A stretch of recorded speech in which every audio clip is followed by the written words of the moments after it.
Morning I got locked out, I already knew. Not in the way you know something when someone tells you.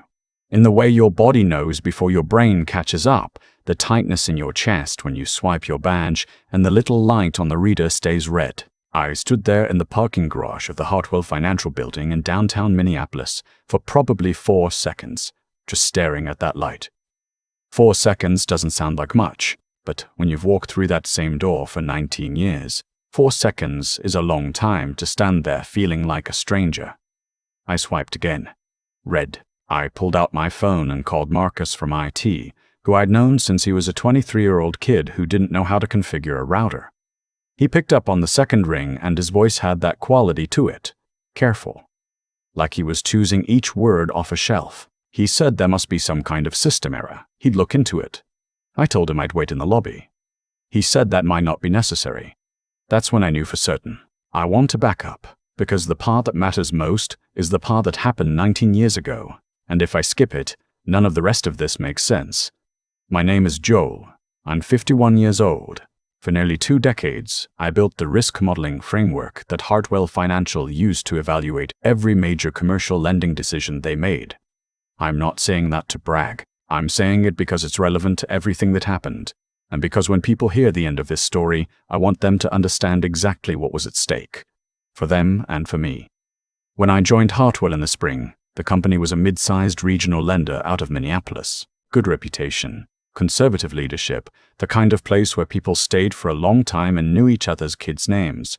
The founder, a man named Harold, everyone called him Hal, had built it from nothing over 30 years. He was the kind of boss you don't fully appreciate until you've worked somewhere else and realized how rare he was. Hal believed in compensating people for what they actually created. Not just salary, not just bonuses, but real ownership of intellectual contribution. When I came on board, my employment contract had a clause in it that I honestly didn't pay that much attention to at the time. I was 29, I was excited to have the job, and the clause was buried in section 14 of a 12-page document. It said, in language I later had memorized word for word, that upon receipt of my 5th consecutive annual performance bonus, which represented a cumulative threshold of $210,000 in bonus compensation over the tenure, the proprietary risk modeling system I had developed would revert to joint intellectual property between myself and Hartwell Financial, with licensing rights transferable upon my departure. In other words, if I hit my bonuses, the model was half mine. Hal explained it to me over lunch the day I signed. He said he'd seen too many companies gut their own foundations by treating their builders like they were interchangeable. He wanted me to have skin in the game. He wanted me to know that what I built would matter, beyond whatever year I was in. I was 29. I nodded and said thank you, and ordered a club sandwich. I didn't think about that clause again for almost 18 years. The model I built, we called it the Clearwater Framework internally, became the backbone of Hartwell's commercial lending operation. Every major loan decision over $5 million ran through it. By the time the company had grown to the point where outside investors started sniffing around, Clearwater was embedded so deep in the infrastructure that pulling it out would have been like removing load-bearing walls from a house while people were still living in it. Our default rate was 1.4% in a market where the industry average ran closer to 3.8%. That gap was worth hundreds of millions of dollars. Hal retired 4 years ago. His farewell dinner was at a steakhouse in the North Loop, and he gave a speech that made 3 people cry, including me, which I didn't expect. He talked about the people who had stayed. He said that loyalty wasn't about staying when things were good. It was about staying when things got hard and deciding the place was worth it anyway. He looked at me when he said it. I looked at my plate. His son took over. I'd known his son since the kid was visiting the office during summer breaks in college. Pleasant enough, a little soft, the kind of person who's good at meetings but has never actually done the thing being discussed in the meeting. I gave him a fair shot. Most of us did. The problem arrived 18 months later in the form of his son-in-law. His son had married a woman whose brother, I'll call him the nephew, because that's essentially how he operated within the company, had been bouncing between finance jobs for 6 years without landing anywhere for more than 14 months. He came in as Executive Vice President of Strategic Initiatives, which was a title that had been invented specifically for him and meant, as far as anyone could tell, that he had an office on the 4th floor and attended whatever meetings he wanted to.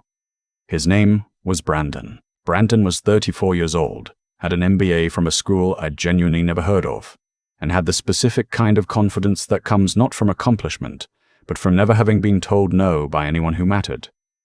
He had opinions about everything. He expressed them loudly. He was particularly interested in modernizing what he called legacy infrastructure, by which he meant the systems built by people like me, people who had been there before him, who understood why things worked the way they did, and who could not be easily impressed by a new vocabulary. Within 8 months of his arrival, 3 of the longest-tenured people in the company had left. 1 was pushed. 2, I think, just couldn't stomach it. I stayed. Partly stubbornness, partly because I was 4 months away from my 19th anniversary, and I knew something that Brandon did not know. I knew about the clause. I had looked it up the previous spring, during a particularly unpleasant quarterly review where Brandon had suggested that the Clearwater framework was ripe for disruption, and asked whether I'd considered automating my own role. I went home that night and dug out my original employment contract from the accordion folder I keep in the filing cabinet in my home office, the one my wife Claire calls the paper museum. I read section 14 3 times. I was 4 bonuses away from the threshold when I started at the company. By last spring, I had received 18 consecutive annual bonuses. The threshold had been crossed years ago, and there was one more detail in the language I hadn't noticed at 29. The joint IP designation vested permanently upon the threshold being met and could not be unilaterally rescinded by the company. It was already mine, had been for years. What I didn't know, what I don't think anyone except me and Hal had ever known, was exactly what that meant for the Clearwater Framework's role in a potential acquisition.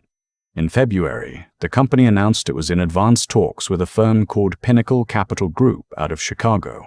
Pinnacle was acquiring Hartwell as part of a broader consolidation play in the regional lending market. The deal was valued at $318 million. Every executive in the building would walk away with something. Brandon stood to make several $1,000,000. The deal was expected to close in 90 days.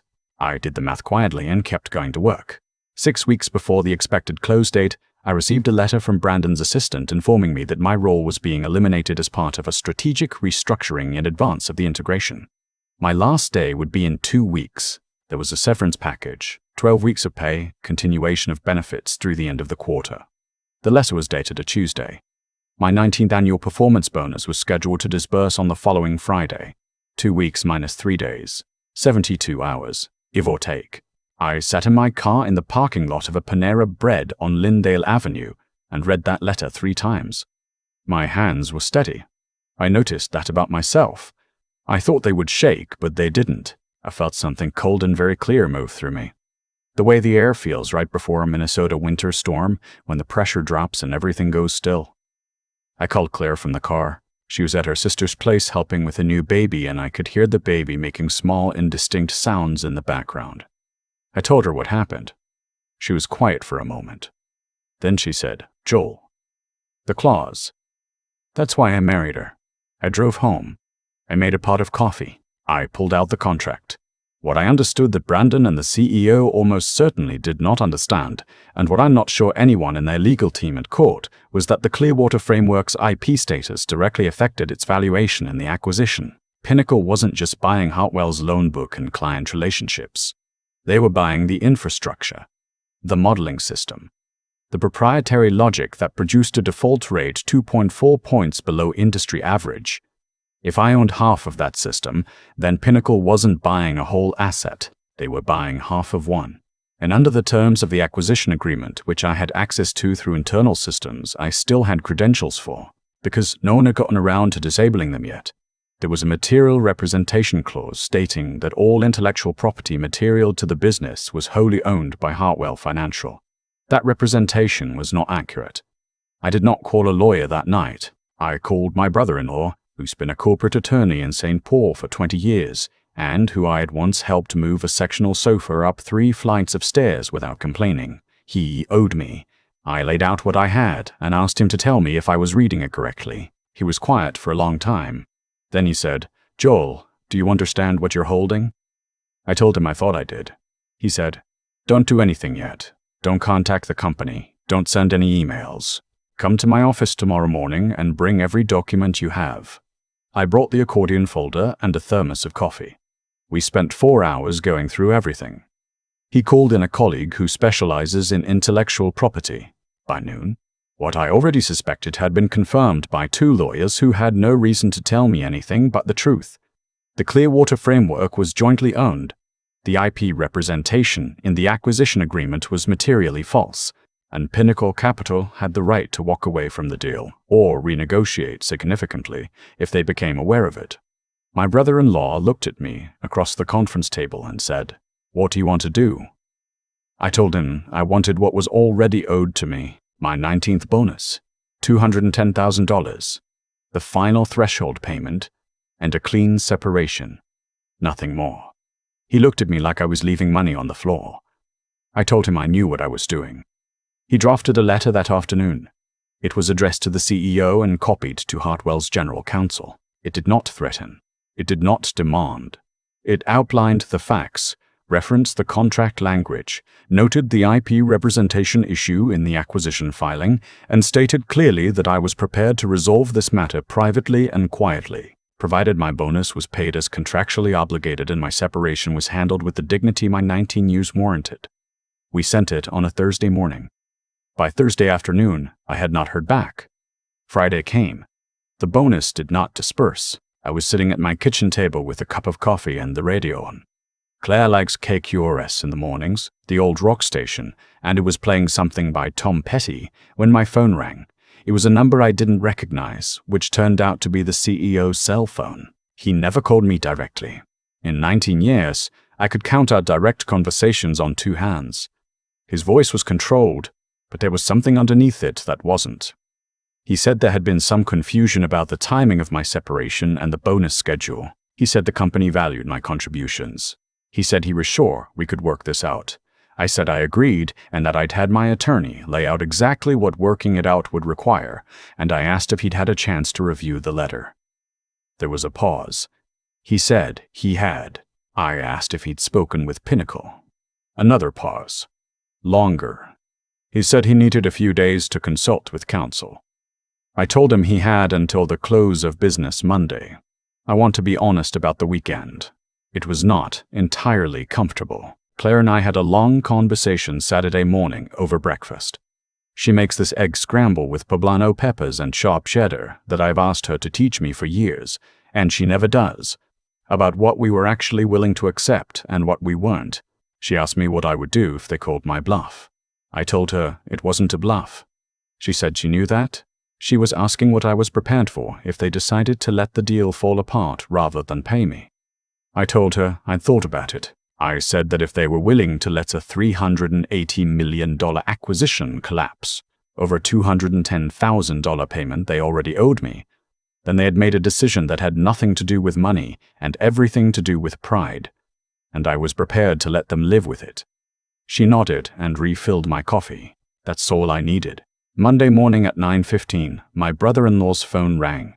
It was Hartwell's general counsel, and he had a different tone than the CEO had.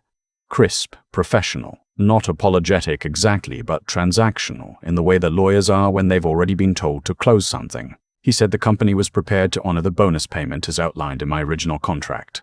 He said they would issue a corrected separation letter acknowledging my 19 years of service.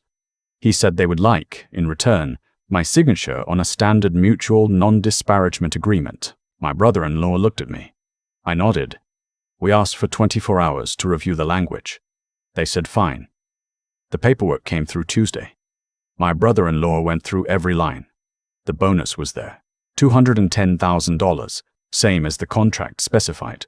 The separation terms were clean dollars, same as the contract specified. The separation terms were clean. The non-disparagement was mutual and standard. There was nothing in it that prevented me from stating facts, and no provision that acknowledged any wrongdoing on their part, which I had never asked for. I signed it Wednesday morning. The wire hit my account that afternoon. I was in the garage changing the oil on Claire's car when my phone buzzed with the bank notification. I stood there for a minute with grease on my hands, looking at the number on the screen. 19 years. It was a strange way to end something. I did not hear directly what happened with Pinnacle. I had no reason to and no mechanism to find out. What I know is that approximately 3 weeks after I signed the paperwork, a brief item appeared in a Minneapolis business journal noting that the acquisition of Hartwell Financial by Pinnacle Capital had been restructured. The deal still closed. It was for $341 million, $39 million less than the original valuation. The article cited revised IP asset assessments as a contributing factor in the renegotiated terms. I read that sentence twice. I thought about Brandon sitting in his 4th floor office, doing the math on what he'd just lost. I closed the laptop and went to make dinner. I want to be clear about why I made the choice I made, why I took the $210,000 and walked away instead of pushing for more.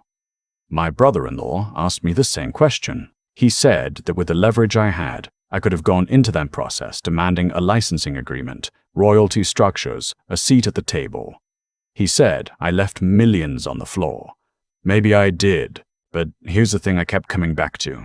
I didn't want to own part of a company that had just fired me to avoid paying me what I was owed. I didn't want to be tied to that place or those people by anything other than the fact that I had done my job honestly for a very long time. What I wanted was what was already mine, nothing more. I wanted to leave and know that I had taken exactly what was fair and not $1 of spite money on top of it. There's a version of this story where I become the villain of my own ending. I didn't want that version. I spent the following 3 months doing something I hadn't done in years, nothing in particular. I fixed the deck in the backyard that had been a project since 2019. I drove up to Duluth with Claire for a long weekend, and we walked along the lake in the cold and ate fish tacos and slept late. I started reading again. Actual books, not industry white papers. In January, I got a call from an old colleague who had left Hartwell 2 years before me. She was at a smaller lending operation in St. Cloud, and they were looking for someone to help build out their risk infrastructure. Not a permanent role, necessarily. More of a consulting arrangement. She asked if I'd be interested in having a conversation. I told her I'd think about it. That night at dinner, I mentioned it to Claire, who didn't look up from her plate but smiled and said, "You're going to do it." She was right. I usually take about 3 days to arrive at whatever conclusion she reached immediately. I'm not going to tell you justice is always clean or arrives on schedule. It doesn't. Sometimes the people who treated you badly get exactly what they wanted and retire to Scottsdale and play golf and never think about you again. That's a real possibility, and anyone who tells you otherwise is selling something. But sometimes the thing they're trying to take from you turns out to be the thing that cost them everything. Not because you plotted, not because you were clever, but because you read your own contract, and you knew what you had built, and you refused to pretend you hadn't. I drove past the Hartwell building last spring on my way to a meeting in downtown Minneapolis.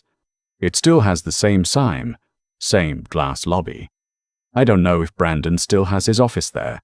I didn't slow down to check. The sky over the city was that particular shade of blue you only get in Minnesota in early April when the ice has finally gone out and the air smells like cold water and thawing ground and the long part of the year is finally beginning.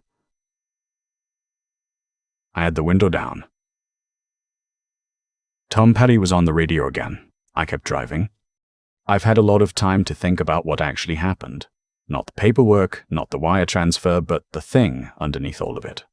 Brandon didn't fire me because I was bad at my job. He fired me because I'd been there long enough to matter, and people who matter are inconvenient when you're trying to reshape a place in your own image. That's not cynicism. That's just what I watched happen in real time, over 18 months, to people I'd worked alongside for years.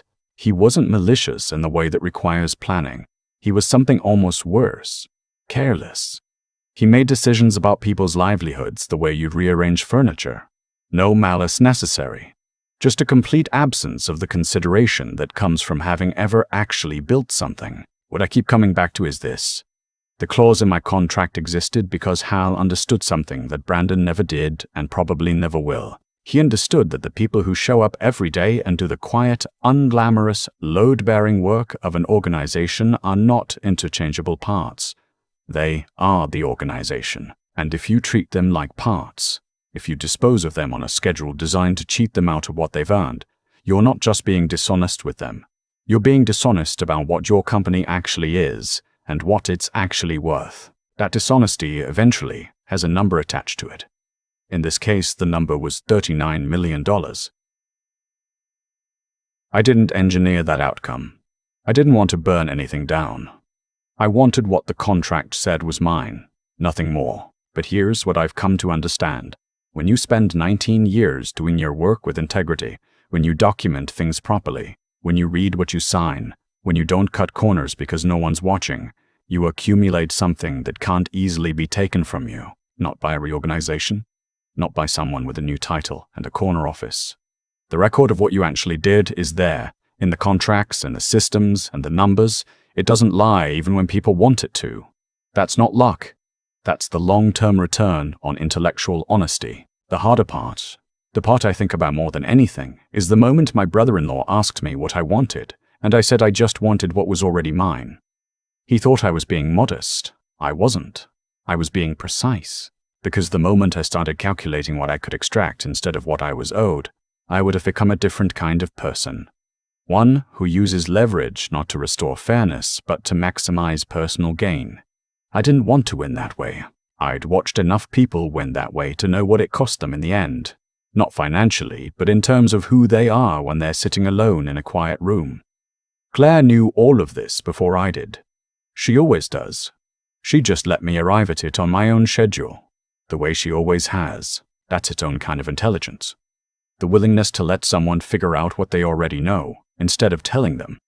If there's anything in this worth taking forward, it's simple. Read your contracts. Know what you've built. Don't sign things you haven't understood. And when someone tries to take from you what is genuinely yours, don't panic, don't retaliate, don't perform your anger for an audience. Just get a good lawyer and a cup of coffee and lay out what is true. The truth, in my experience, is usually enough.